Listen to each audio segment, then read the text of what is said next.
ওকে, আমরা গত ক্লাসে ডাইলিউট সলিউশন দেখেছিলাম।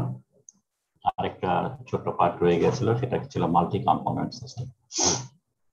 আমরা সোফার যত ডিসকাশন করেছি সবসময় বাইনারি সলিউশন ধরে করেছি, এ বি বাইনারি সলিউশন অথবা ওকে 1-2 বাইনারি সলিউশন ফর এক্সাম্পল।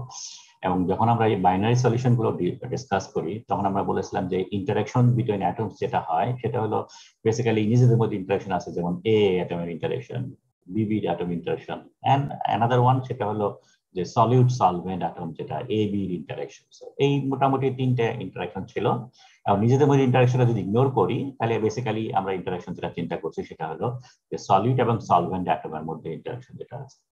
এখন যদি সিস্টেমটা মাল্টি কম্পোনেন্ট হয়, তার মানে আরো অনেক সলিউট আছে, তখন ওই সলিউট যেগুলো আমরা অ্যাড করছি সেই সলিউট গুলার নিজেদের মধ্যে ইন্টারাকশন অ্যাজ ওয়েল অ্যাজ সেটা সলভেন্টের সাথে যে ইন্টারাকশন সেটাও আমাদের কনসিডার করতে হবে। ফর এক্সাম্পল, যখন আমরা এখানে বলছি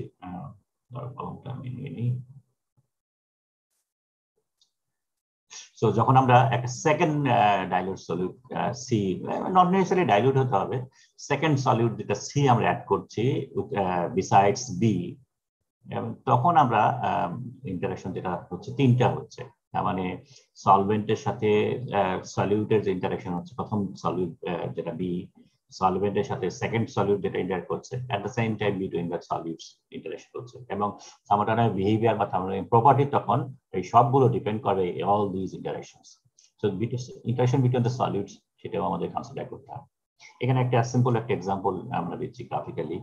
এটা হলো একটা আয়রন নাইট্রোজেন বাইনারি অ্যালয়ের মধ্যে নাইট্রোজেনের অ্যামাউন্ট উপরে, নাইট্রোজেনের ওয়েট পার্সেন্টেজে বেস করে নাইট্রোজেনের আলটিমেটলি কতটুকু ফ্রি আছে, নাইট্রোজেনের অ্যাক্টিভিটি বা যাই বলি না কেন ওয়েট পার্সেন্ট নাইট্রোজেন কতটুকু আছে সেটা around this mass. So let's say it is about 0.4048 বা 0.45 যাই বলি না কেন।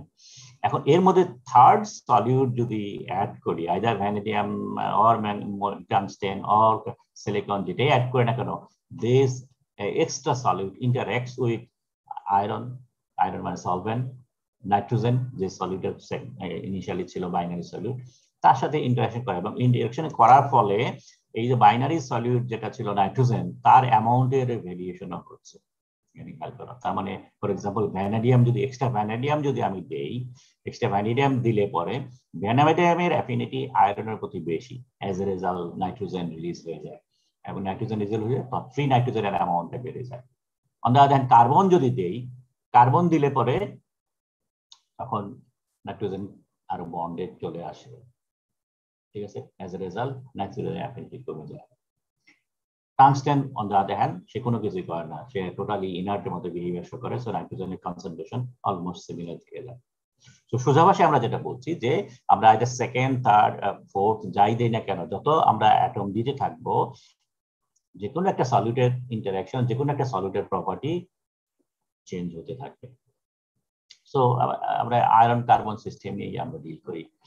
সো আয়রনের মধ্যে কার্বন আছে, this is the first solute, এবং কার্বনের অ্যাক্টিভিটি কোএফিশিয়েন্ট, যেহেতু কার্বন আমরা জানি হেনরিজ ল ফলো করে, পার্সেন্টেজ অনেক কম থাকে।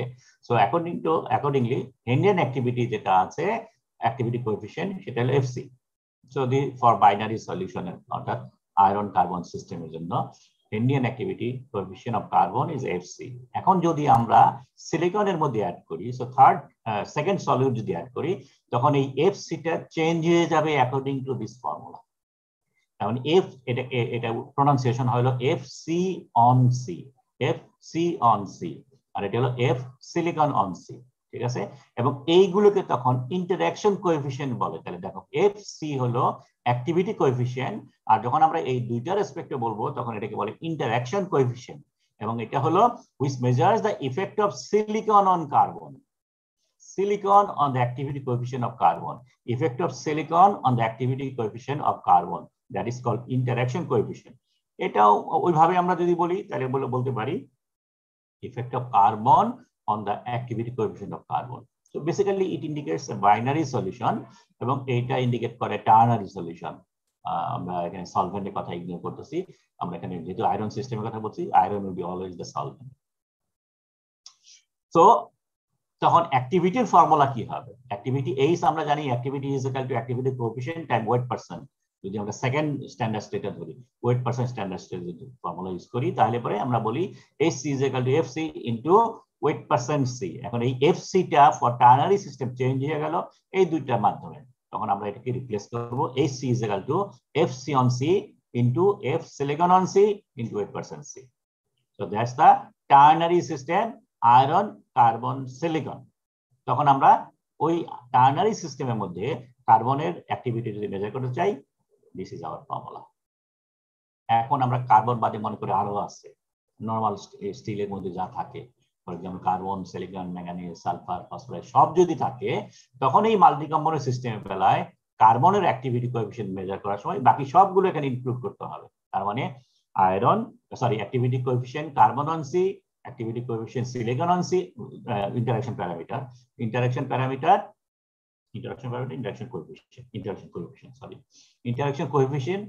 silicon on C, manganese on C, sulfur on C, phosphorus on C.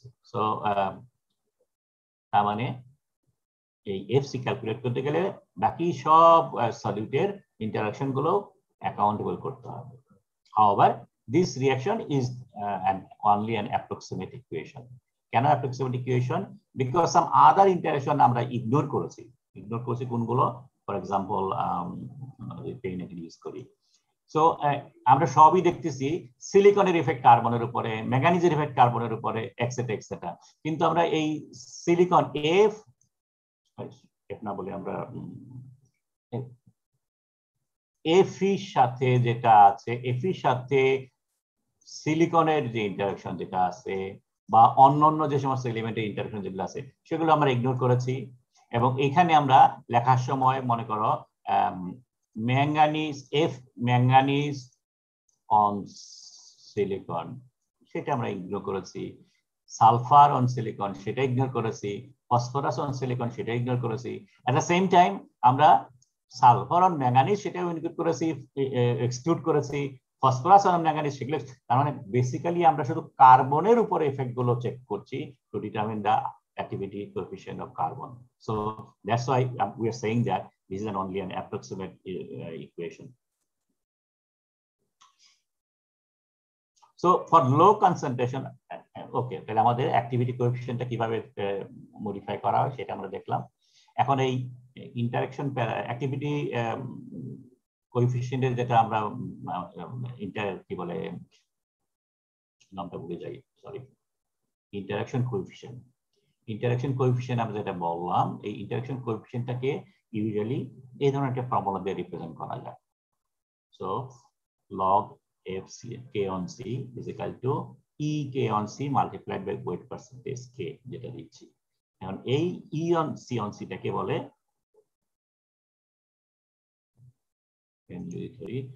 এই প্যারামিটারটাকে বলে ইন্টারঅ্যাকশন প্যারামিটার। ঠিক আছে, এটা হলো ইন্টারঅ্যাকশন কোএফিসিয়েন্ট, এটা হলো অ্যাক্টিভিটি কোএফিসিয়েন্ট, আর এটা হলো ইন্টারঅ্যাকশন প্যারামিটার। খেয়াল করো এখানে যেহেতু ওয়েট পার্সেন্টেজ আছে, ওয়েট পার্সেন্ট থাকলে পরে এখানে লগ রাখতে হয়। সো আমরা এটা লগে কনসিডার করছি। হেন্ডিয়ান অ্যাক্টিভিটি কোএফিসিয়েন্ট বা হেন্ডিয়ান স্কেল এখানে আমরা কনসিডার করছি second Henrian scale in terms of weight percentage. সেই স্কেলে আমরা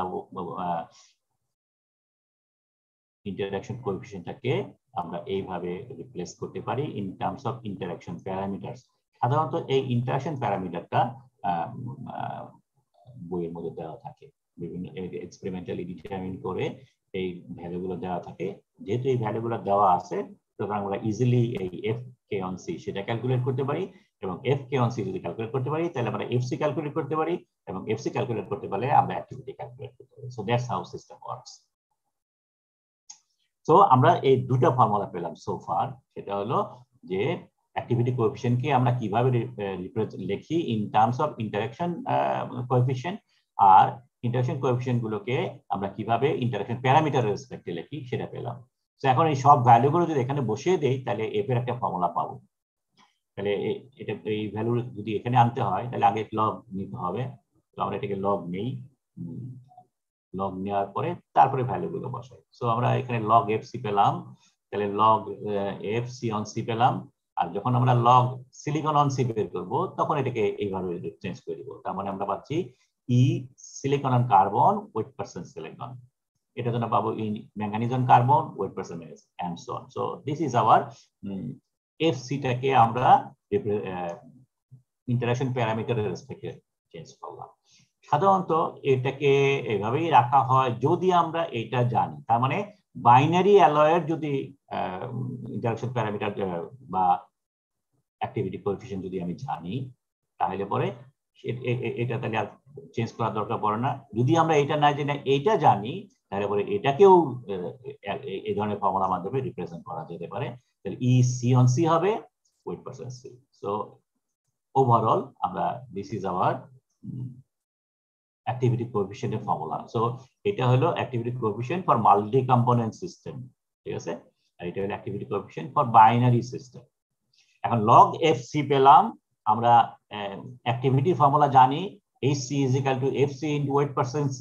তো এটাকে আবার লগ নেই, লগ নেওয়ার পরে তাহলে লগ এফসি পাবো। তো এই ফর্মুলার সাথে অ্যাডিশনালি যোগ হবে হলো লগ ওয়েট পার্সেন্ট কার্বন, এটা আমরা অ্যাডিশনালি যোগ হচ্ছে। So in log activity coefficient sorry log activity of carbon would be equal to এই পুরাটা plus log weight percent C, ঠিক আছে? তো এখানে জাস্ট এটার ব্যাপারে একটু নোটেশন, সেটা হলো যে এর ভ্যালুটা সাধারণত প্লাস হবে না মাইনাস হবে ডিপেন্ডিং অন যে অ্যাডিশনাল সলিউট যেটা দিচ্ছি তার ইন্টারাকশন কেমন হয়। So if C carbon interact more strongly with carbon with the component যেটা for example silicon than with iron, অর্থাৎ কেটা সলিউটের সাথে রিঅ্যাকশন মানে ইন্টারাকশন বেশি করে নাকি সলভেন্টের সাথে বেশি করে। যদি সলিউটের সাথে ইন্টারাকশন বেশি হয়, কার্বনের সাথে যদি সিলিকন মোর ইন্টারাক্ট করে আয়রনের তুলনায়, তাহলে পরে এটা নেগেটিভ হবে। Interaction parameter C on K on C negative হবে, সো অ্যাক্টিভিটি কমে যাবে। উল্টা যদি হয় তাহলে এটা পজিটিভ হবে, এটা পজিটিভ হওয়া মানে অ্যাক্টিভিটি বেড়ে যাওয়া। তো negative deviation positive deviation depend করে সিলিকন দিলে পরে কার্বনের সাথে কি ইন্টারাক্ট করছে অথবা আয়রনের সাথে কি ইন্টারাক্ট করছে তার উপর বেস করে। এখন এর আগে তাহলে যে আমরা যে ইকুয়েশন গুলো যেগুলো ডিরাইভ করেছি সব আমরা ডিরাইভ করছি আইদার এফ এর রেসপেক্টে অথবা এফ এর রেসপেক্টে, তার মানে আমরা হেনরিয়ানস ল ফলো করেছি। আমরা সেম কনসেপ্ট গুলো আমরা রাউলটিয়ান স্কেলেও কনসিডার করতে পারি। রাউলটিয়ান স্কেল কখন কনসিডার করে? যখন স্ট্যান্ডার্ড স্টেটটা হলো পিওর স্পেসিস, তার মানে x is equal to 1 যদি হয় তাহলে activity is equal to 1, that is our Raoultian standard state. এই স্ট্যান্ডার্ড স্টেটের রেসপেক্টে আগের যে ইকুয়েশন যেগুলো আছে সবগুলো মডিফাই হবে accordingly this way. For example, আমাদের আগে ছিল HC is equal to FC into weight percent C, এটা ছিল আমাদের হেনরিয়ান স্কেলে আমাদের ফর্মুলা। আমরা রাউলটিয়ান স্কেলে জানি এই অ্যাক্টিভিটি A দিয়ে রিপ্রেজেন্ট করতে হবে, F টা চেঞ্জ হয়ে যাবে গামা, weight percent চেঞ্জ হয়ে যাবে মোল ফ্র্যাকশনে। সো দিস ইজ আওয়ার হেনরিয়ান স্কেলের ফর্মুলা, এবং এটাকে এই গামা সিটাকে অ্যাক্টিভিটি কোএফিশিয়েন্টকে আমরা অ্যাকর্ডিংলি আগের মতোই এইভাবে রিপ্রেজেন্ট করতে পারি। সেম জিনিস, এটা হলো interaction coefficient silicon on C, manganese on C, এবং এই ইন্টারাকশন কোএফিশিয়েন্ট গুলোকে আমরা আগের মতোই ফর্মুলা দিয়ে লগ বা লন এর ফর্মুলা দিয়ে আমরা এটা লিখতে পারি। তফাৎটা কি ছিল খেয়াল করো, আগে এখানে ছিল লগ, আমরা বলেছি ওয়েট পার্সেন্টের সাথে লগের রিলেশন যায়, লগের টার্মে রিপ্রেজেন্ট করে, আর এক্স এর রিলেশন গুলো লন এর রেসপেক্টে করতে হয়, এবং এখানে ই পরিবর্তে এপসাইলন দেওয়া হয়েছে। আগে আমাদের ছিল লগ, লগ যেটা ছিল সেটা হলো এফ সি, তাই না? এফ কে অন সি যেটা ছিল এটা সমান সমান ছিল E K on C into weight percent C. লিখতে একটু সমস্যা হয়, ওয়েট পার্সেন্ট কে, সরি, এটা থেকে তফাৎ কি হলো, লগটা এখানে লন হয়ে গেল, F K on C gamma K on C হয়ে গেল, আর এপসাইলনটা একটা ইটা আগে ছিল ই ফর্মে, এখন এটা এপসাইলন ফর্মে হয়ে গেল।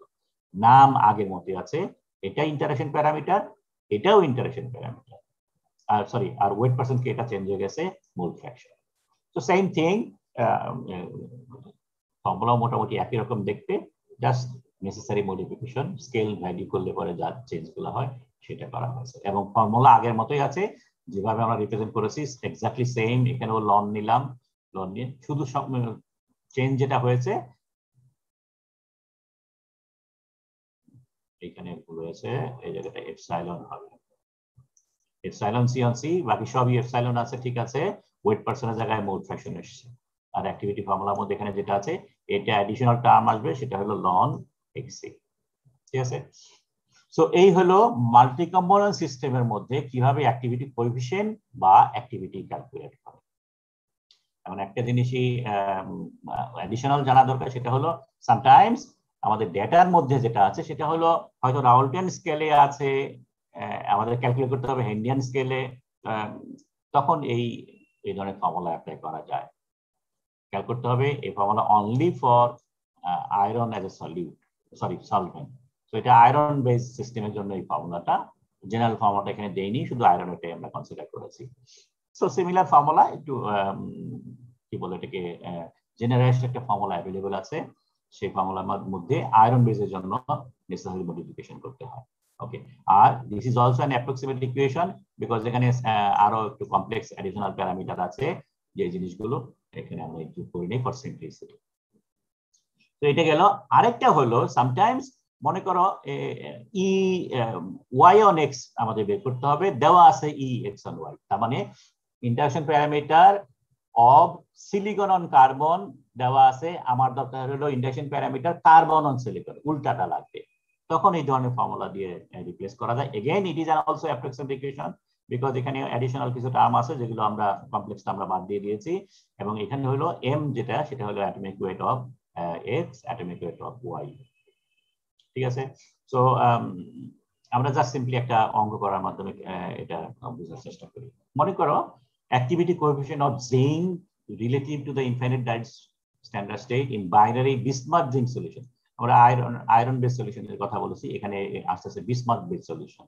সো বাইনারি বিসমাথ জিঙ্ক সলিউশনের জন্য যখন জিঙ্ক 0.015 হয় তখন এখানে বলছে অ্যাক্টিভিটি কোএফিসিয়েন্ট অফ জিঙ্ক পাওয়া যায় হলো 3.974। সো এটা বাইনারি সলিউশনে অ্যাক্টিভিটি কোএফিসিয়েন্ট দেওয়া আছে, বের করতে বলছে অ্যাক্টিভিটি কোএফিসিয়েন্ট অফ জিঙ্ক যখন আমরা এই বাইনারি সলিউশনের মধ্যে অ্যাডিশনাল লেড এবং অ্যাডিশনাল গোল্ড আমরা অ্যাপ্লাই করি, এবং সবগুলো ওয়েট মানে ওয়েট পার্সেন্টেজ দেওয়া আছে হলো 0.015, ঠিক আছে। এবং ইন্টারঅ্যাকশন প্যারামিটার এই দুটো অ্যাডিশনালি দেওয়া আছে। সো কিভাবে অঙ্কটা করে, জাস্ট আগের মতো সিম্পল ফর্মুলা, যেহেতু এখানে অ্যাক্টিভিটি কোএফিসিয়েন্ট বের করতে বলছে, অ্যাক্টিভিটি বের করতে বল নেই, সো ফার্দার আমাদের এখানে আর যাই নেই। সো অ্যাক্টিভিটি কোএফিসিয়েন্ট এখানে যেহেতু আছে 0.015, ডাইলিউট সলিউশনের কথা বলা হয়েছে, সো আমরা এটা হেনরিজ ল ইউজ করেছি, এফ ইউজ করেছি। সো লগ এফ জিঙ্ক সমান সমান হবে বাইনারির জন্য log F zinc on zinc, log F lead on zinc, log F gold on zinc, এবং এগুলোকে আমরা চেঞ্জ করেছি ই দিয়ে, ওয়েট পার্সেন্ট দিয়ে। এটাকে আমরা চেঞ্জ করি নাই কারণ এই ভ্যালুটা সরাসরি দেওয়া আছে 3.9, সেটা অলরেডি গিভেন, যার জন্য এটা আমরা মডিফাই করিনি। তাহলে এটা সমান সমান আসে হলো লগ 3.974, এই ভ্যালুটা দেওয়া আছে হলো 1.3, এই ভ্যালু ওয়েট পার্সেন্টেজ অলরেডি সবগুলো সমান, এটাও দেওয়া আছে -2.5, এটা দেওয়া আছে। সো আলটিমেটলি অ্যান্টি লগ করে আমরা ভ্যালুটা পাই হলো 3.81। এখন মনে করো এই অঙ্কটা একটু কমপ্লেক্স করে দিলাম। লেটস সে এই ই জেড লেড অন জিঙ্কটা নাই, এখানে দেওয়া আছে হইলো ওইটার পরিবর্তে if zinc E zinc on lead দেওয়া আছে, ঠিক আছে। মনে করি এটা ভ্যালু দেওয়া আছে 4.12। এখন আমরা কি করে করব, ঠিক আছে। সো ফার্স্টলি তাহলে আমাদের এই ই লেড অন জিঙ্ক বের করতে হবে, কারণ এই জিনিসটা আমাদের বের করতে হবে, দেওয়া আছে তার উল্টাটা। তো এটা বের করতে গেলে আমাদের ফর্মুলা যেটা ছিল, অরিজিনাল ফর্মুলা হলো E X on Y is equal to E Y on X. এখানে এম কার হবে, এখানে যার এখানে তার, so M Y divided by M X. So that is our formula. So এখানে আমরা বের করতে যাচ্ছি তাহলে E lead on zinc, lead on zinc বের করতে চাচ্ছি, এটা সমান সমান হবে হলো ই জিঙ্ক অন লেড, আর এখানে হবে হলো এম হবে হলো জিঙ্কের, আর নিচে হবে হলো এম এক্সট্রা হলো লেডে। ঠিক আছে, তো এটা আমরা যদি ভ্যালু বসাই, এখানে ভ্যালুটা আসলে 4.12 গিভেন, আর এখানে এম জিঙ্কের ভ্যালু, তার মানে জিঙ্কের অ্যাটমিক ওয়েট হলো 65.4, 65.4 দিলাম এখানে, আর নিচে হলো লেডের atomic weight which is equal to 207.2। এটা যদি আমরা মডিফিকেশন করি তাই এই ভ্যালুটা আমরা জাস্ট যেটা দেওয়া আছে সেটাই পাবো 1.3। ঠিক আছে, সো আমাদের এখানে যেটা দরকার E X and Y, X on Y যেটা আছে এটার উল্টাটা যদি দেওয়া থাকে তাহলে আমরা এই ফর্মুলাটা ইউজ করে আমাদের আগে এটা চেঞ্জ করতে হবে, চেঞ্জ করে তারপরে এখানে আমাদের বসাতে হবে। ঠিক আছে, so this is very simple process. So this is about multi-component system. Multi-component system যেখানে আমরা যদি একটু সামারি করি,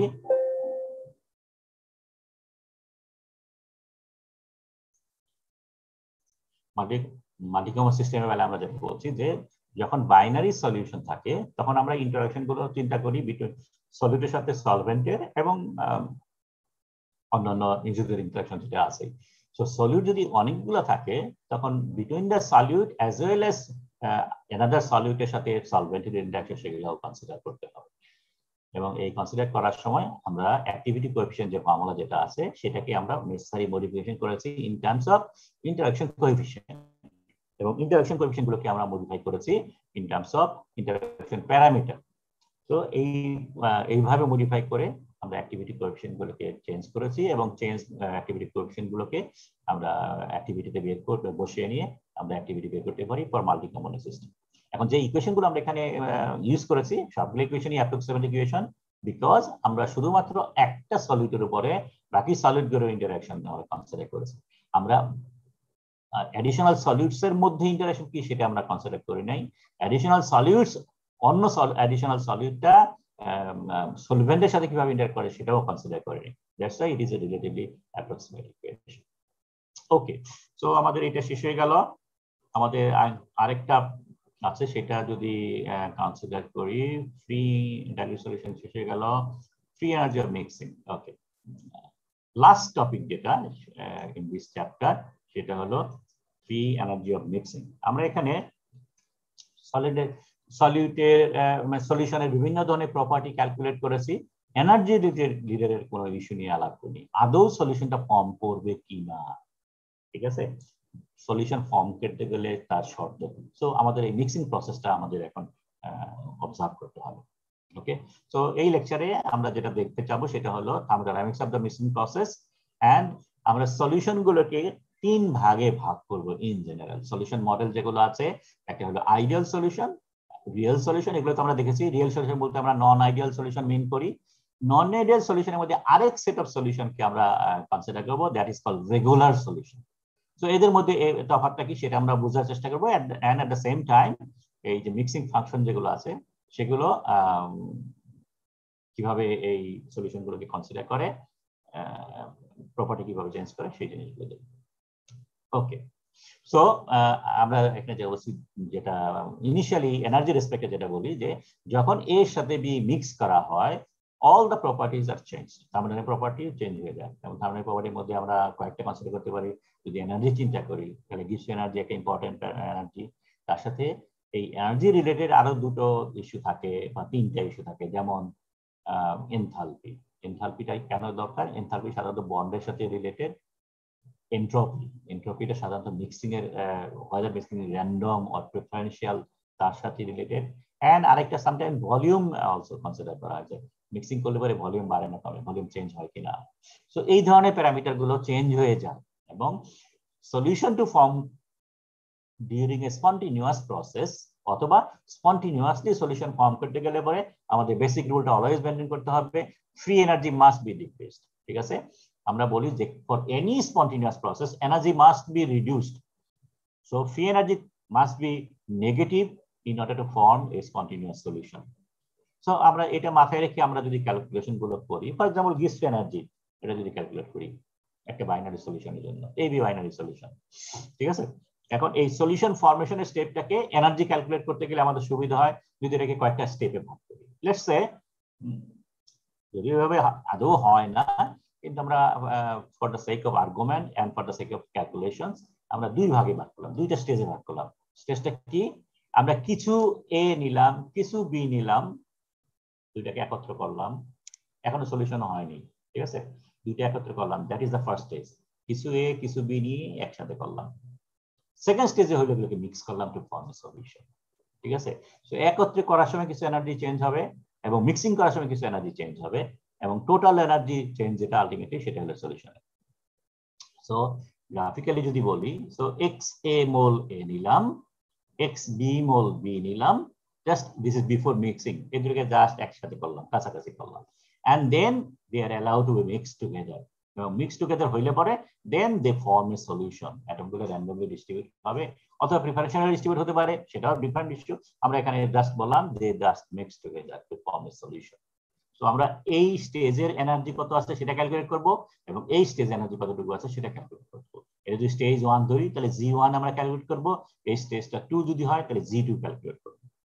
ওকে, সো ডেল্টা G1 যেটা সেটা হলো আফটার স্টেজ 1 বা স্টেপ 1, তাহলে এনার্জি কতটুকু হবে। এখানে আমরা কি করেছি, জাস্ট কিছু এ অ্যাটম কিছু বি অ্যাটম নিয়ে একত্র করেছি। প্রতিটা এ অ্যাটমের এনার্জি যদি জি নট এ হয়, জি নট, নট মানে কি স্ট্যান্ডার্ড স্টেট, আমরা পিওর এ নিয়েছি, সো পিওর এর এনার্জি হলো জি নট এ, পিওর বি এর এনার্জি হলো জি নট বি, এবং এক্স এ এক্স বি পরিমাণ বি নিয়েছি, এক্স এ পরিমাণ এ নিয়েছি, সুতরাং এটাকে মাল্টিপ্লাই করলাম। সো এই সবগুলোর যোগফল সমান সমান হলো ডেল্টা G1। তাহলে after step 1 total energy change delta Z1 would be equal to XA delta Z1 XA G naught A plus XB G naught B. So that's the at the end of step 1. Step 2 তে কি করলাম, step 2 তে আমরা mix করলাম to form a solution, ঠিক আছে। So delta Z2 হলো free energy of solution. তাহলে delta Z2 free energy of solution এটা সমান সমান কত হবে, এইখানে কিছু এনার্জি চেঞ্জ হয়েছে প্লাস মিক্সিং এর সময় কিছু এনার্জি চেঞ্জ হয়েছে, যেটা আমরা নাম দিলাম delta Gm, free energy change of mixing, ঠিক আছে। Free energy change after step 1, free energy change after step 2, এবং স্টেপ 2 পরে যেহেতু সলিউশন ফর্ম করেছে, তো এটাকে আমরা ফ্রি এনার্জি অফ সলিউশনও বলতে পারি, ঠিক আছে। So this is the free energy of solution, this is the free energy of mixing. Okay, এখন শর্ত যেটা হলো, একটু আগে আমি যে শর্তটা বলেছি, যে কোনো প্রসেস যদি স্পন্টেনিয়াসলি ক্যারিড আউট হয়, তার এনার্জি মাস্ট বি ডিক্রিজড। তার মানে এই সেকেন্ড স্টেপে মিক্সিং এর আগে এনার্জি ছিল ডেল্টা G1, মিক্সিং এর পরে হয়েছে ডেল্টা G2, সুতরাং ডেল্টা G2 অবশ্যই ডেল্টা G1 এর চেয়ে কম হতে হবে। যদি কম না হয় তাহলে এনার্জি কমলো না, এনার্জি যদি না কমে তাহলে মিক্সিং হবে না। সো মিক্সিং প্রসেসে এনার্জি যদি কমে যেতে হয় তাহলে করে ডেল্টা G2 ডেল্টা G1 এর চেয়ে কম হতে হবে, তার মানে হলো ডেল্টা Gm অবশ্যই নেগেটিভ হতে হবে। তাহলে আমরা যেটা বলি free energy change during a process is negative, so that is the negative word. So delta Gm must be negative, so free energy change of mixing must be negative during in order to form a solution, ঠিক আছে। So এই delta Gm টা আমরা সলিউশনে কত হয় সেটা calculate করব, that is our main target. So what is the delta Gm? Delta G1 আমাদের অলরেডি ক্যালকুলেট করা আছে, ডেল্টা G2 হলো free energy of solution. So free energy solution কিভাবে ক্যালকুলেট করে সেটার জন্য আমাদের একটা সিস্টেম জানা আছে। আমাদের মনে আছে কি, আমরা বলেছিলাম যে free energy of solution will be equal to weighted sum of partial molar free energy of the components, ঠিক আছে। Molar property of solution is the weighted sum of the partial molar property of the component. That is our contact to মনে হয় partial molar property first characteristics ছিল। So এখানে delta Z bar 1 delta Z bar 2 যে partial molar property হয় of component A and B respectively, এবং তাদেরকে weighted sum করতে গেলে তাদের নিজস্ব মোল কোএফিসিয়েন্ট যোগ গুণ করলাম, তো এই দুইটার যোগফল সমান সমান delta G। So delta G হলো ফ্রি এনার্জি অফ সলিউশন, যেটা আমরা বললাম in terms of partial molar property. এখন যদি ডেল্টা Gm যদি বের করতে চাই, ফ্রি এনার্জি অফ মিক্সিং যদি বের করতে চাই, তাহলে delta G2 minus delta G1 এটা সমান সমান এটা পেলাম, এটা একটু আগে পেয়েছি, সেখান থেকে x এ কমন নিলে এটা পাই, xp কমন নিলে এটা পাই, এবং এই চেঞ্জ যেটা হলো সেটাই হলো free energy of mixing partial, যেহেতু এটা এর রেসপেক্ট হচ্ছে।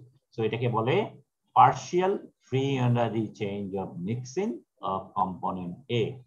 ঠিক আছে, এটা হলো partial molar free energy of component A in solution, আর এটা হলো এম দিয়ে রিপ্রেজেন্ট করেছে mixing. Partial molar free energy change of component A, partial molar free energy of mixing of component A. Okay, so এই ভ্যালুটা আমরা বের করতে চাই। নরমালি আমরা ডেল্টা জি বার কে আরটি লন আমরা বের করেছি, এটা আমরা জানি। ডেল্টা জি এম আমরা বের করে এটা জানি, মিক্সিং এর ফর্মুলা যেটা হলো এক্স এ লন এ, সেটা আমরা জানি।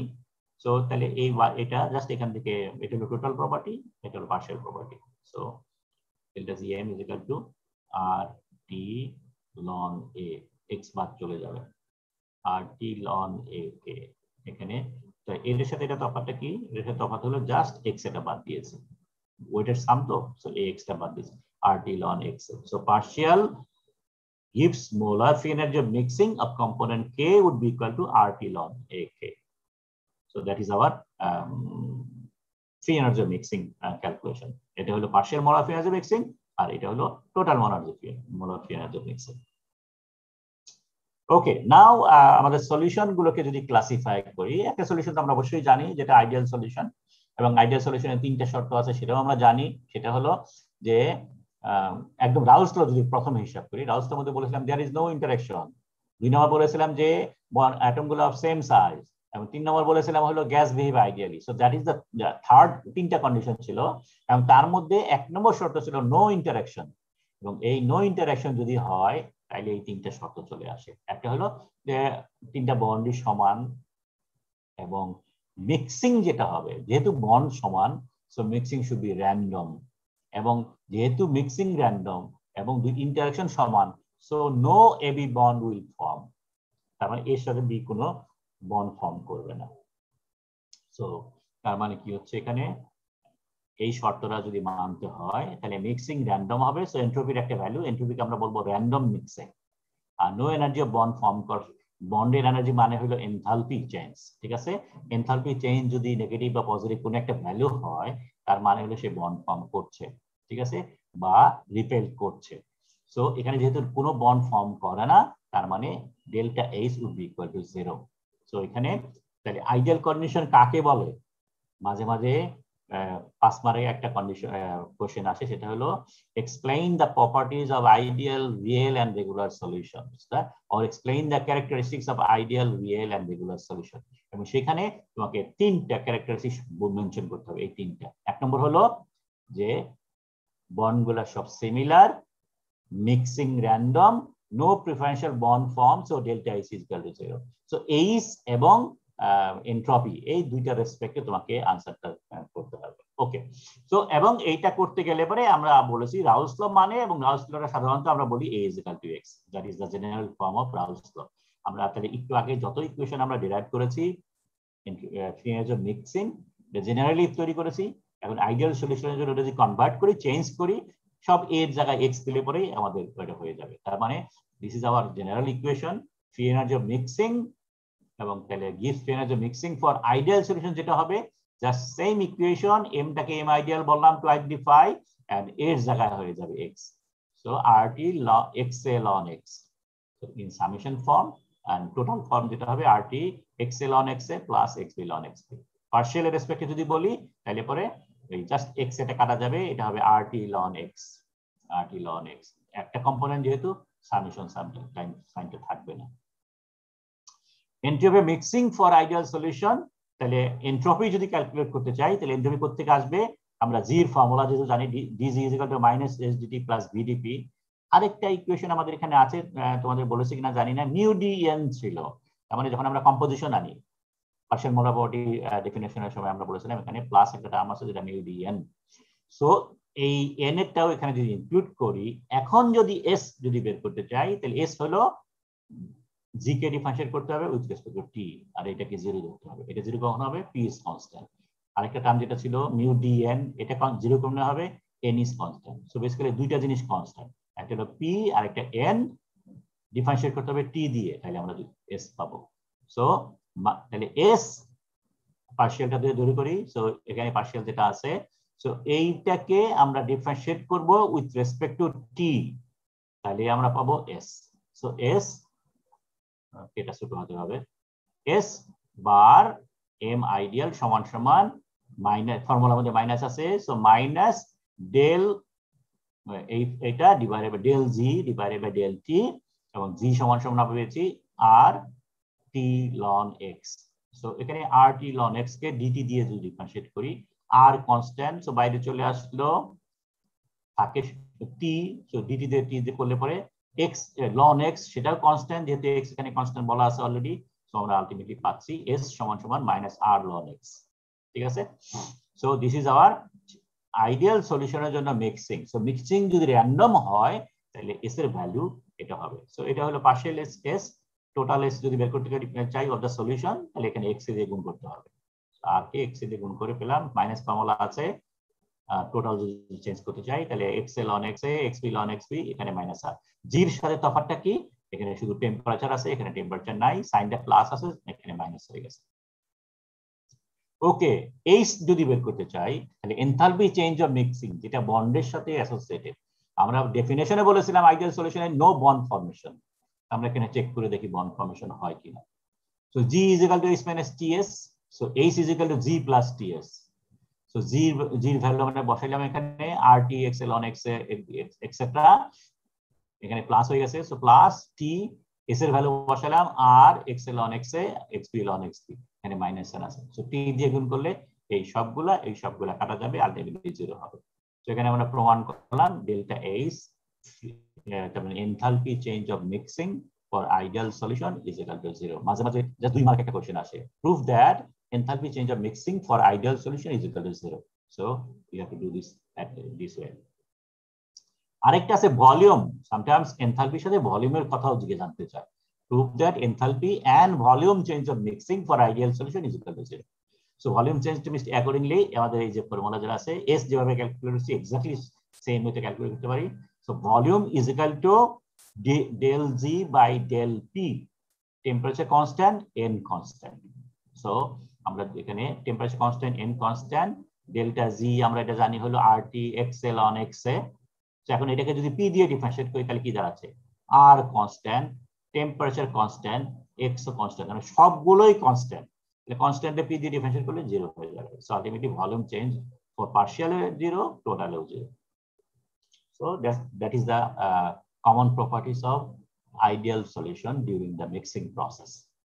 রিয়েল সলিউশন কাকে বলে? রিয়েল সলিউশনের কথা আমরা বলেছি a not equal to x, a is equal to দাদা গামা x, ঠিক আছে? So that is formula. এটা কখন আসে, যে তিনটা বন্ড যেটা আছে, তিনটা বন্ড ইজ নট সিমিলার, ঠিক আছে? আইদার প্রিফারেন্সিয়াল হতে পারে, মিক্সিং অ্যাট্রাকশন হতে পারে, রিপালশন হতে পারে, অর্থাৎ এবি বন্ডটা এ বন্ড বিবি বন্ডের চেয়ে কম হতে পারে, বেশি হতে পারে। কম হলে পরে রিপালশন হবে, বেশি হলে অ্যাট্রাকশন হবে। এবং এটা কখন হয়, এটা যদি এই ধরনের ঘটনা যদি ঘটে তাহলে প্রিফারেন্সিয়াল মিক্সিং হবে। অ্যাট্রাকশন হলে দেখা যাবে এ এবং বি অ্যাটমগুলো কাছাকাছি আসছে, আর যদি প্রিফারেন্সিয়াল রিপালশন হয় তাহলে দেখা যাবে এ এবং বি টোটালি দূরে সরে গেছে। Mixing will be not random. Mixing যেহেতু র্যান্ডম না, তাহলে এন্ট্রপি চেঞ্জ যেটা হবে সেটা ডেফিনেটলি আগেরটার মতো হবে না, and there will be energy release or required due to bond formation. So delta is either positive হবে or negative হবে। এবং তাইলে পরে ডেল্টা জির ভ্যালু যেটা আছে সেটা হলো RT ln X A, general formula, not ideal সলিউশনের জন্য আরটি লন এক্স কে ছিল, সেটা না হয়ে লন এ কে হবে। এবং এ সমান সমান আমরা জানি gamma into x. So del free energy change of mixing দুইটা পার্ট আসতেছে, একটা হলো গামার রেসপেক্ট একটা পার্ট, একটা হলো এক্স এর রেসপেক্টে পার্ট। এবং এই এক্স এর রেসপেক্টে পার্ট যেটা, সেটা হলো আইডিয়াল সলিউশনের সমান, এটা হলো আইডিয়াল সলিউশন। এবং এই যে পার্টটা আছে, অতিরিক্ত যে পার্টটা আছে, সেটার নাম হলো free energy, excess free energy of mixing. This is called excess free energy of mixing. এবং এটা কে রেসপেক্টে যেহেতু আছে, so partial express partial express free energy of mixing, ঠিক আছে? টোটাল রেসপেক্টে যদি বলি, just same equation, free energy change of mixing for real solution is equal to excess free energy change plus free energy change for ideal solution, free energy change of mixing for ideal solution, ঠিক আছে? তো এই ভ্যালুটা কত, এই ভ্যালুটা সমান সমান এটা, এটা অলরেডি জানি, আর এই ভ্যালুটা সমান সমান RT ln AK। ঠিক আছে, এখন আরেকটা জিনিস যেটা আছে সেটা হলো রেগুলার সলিউশন। ওকে, রেগুলার সলিউশন আর নন আইডিয়াল সলিউশন বা ইনফ্যাক্ট রিয়েল সলিউশন। তাহলে রিয়েল সলিউশন রেগুলার সলিউশন দুটো আলাদা কেন করলাম? আলাদা করলাম হলো যে ভেরিয়েশন যেটা হচ্ছে খুবই কম, স্মল লেভেলে ভেরিয়েশন। তার মানে হলো কিছু বন্ড ফর্ম করছে, বাট মিক্সিংটাকে এখনো আমরা র্যান্ডমের মতো চিন্তা করতে পারি। ঠিক আছে, so ideal solution random mixing, no bond formation. Real solution no preference, মানে কি বলে এটাকে, random mixing, rather it is a preferential mixing and bond formation.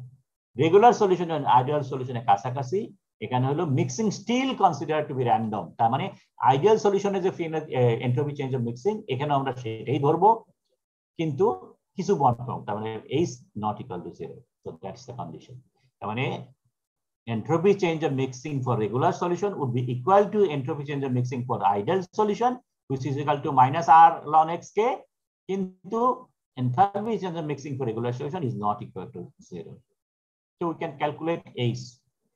g টা কত হবে? g টা নরমালি আমরা জানি RT ln xk, so এবং xs টা আমরা অলরেডি বের করেছি RT ln gamma k, এবং H বের করতে গেলে আমরা জাস্ট আগের ফর্মুলা যেটা আছে H is equal to g plus ts, sorry.